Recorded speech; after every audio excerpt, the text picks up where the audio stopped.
When the sun goes down and the night sky's falling, do you believe in one-time lovers? 'Cause deep inside of my wildest dreams, you'll be by my side when the sun goes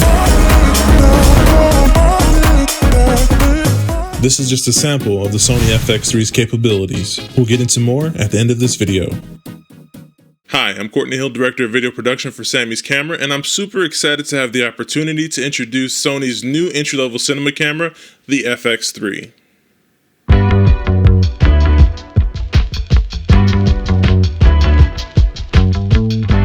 Sony gave us the FX3 for the next couple days, and I'm currently having a blast with it. I'm trying it out with the 24-105 and the 16-35mm cine lens. Sony believes this camera falls perfectly between the Sony mirrorless a7S III and the bigger cinema camera, the Sony FX6. That's because the FX3 has almost the same bells and whistles as the FX6, but has a significantly lighter and smaller body. Let's start with everything that is packed into this very small and powerful camera. The FX3 comes equipped with 5-axis in-body stabilization, both active and standard, full frame 4K back illuminated sensor. It's also using the BIONZ XR processor, 4K 120 frames per second, and also HD 240 frames per second, 10-bit 422, also recording in H.264 and H.265, 15 plus stops of dynamic range, S-Cinetone. It's also compatible with Catalyst Browse. There's no timecode or gen lock. We have active cooling on board. Last but not least, we have tight and wide servo controls, which work well with the 16-35 cine lens, and there are tally lights and mounting points all around the entire body. Keep in mind there are a few big differences between the FX6 and the FX3. Most notably, there are no built-in ND filters in the FX3 versus the FX6. On the FX6, you're going to get a little bit more I/O with SDI out and timecode gen lock, and of course you get a more traditional cinema style camera body. I would say that the FX3 leans closer to the A7S III in body style and size. It's actually almost identical in size. The main difference being is that you don't have the EVF on top. It's flat with a bunch of 1/4-20 mounting screws all around the body. The FX3 also carries this more metallic graphite magnesium alloy kind of finish that's prominent in the cinema line, and your iris, white balance, and ISO can all be configured with one hand straight from the top of the camera. Another huge benefit for the FX3 versus the FX6 and FX9 is the fact that it does take these Z batteries.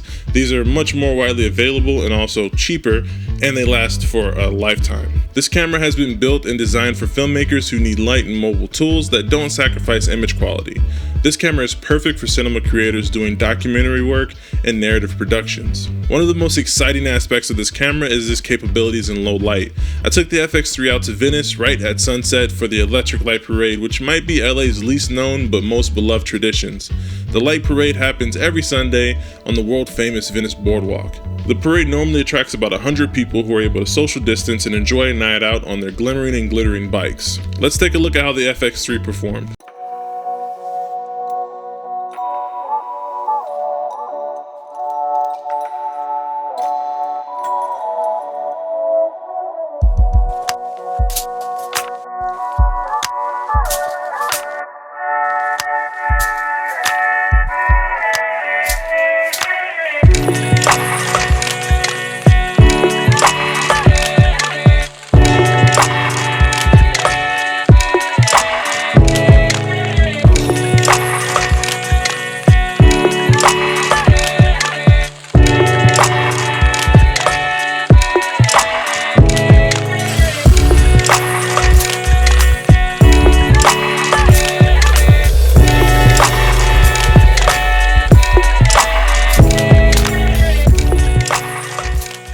Wow, that was a great night and the footage we captured was amazing. There's so much more to this camera, the biggest features being the ergonomics.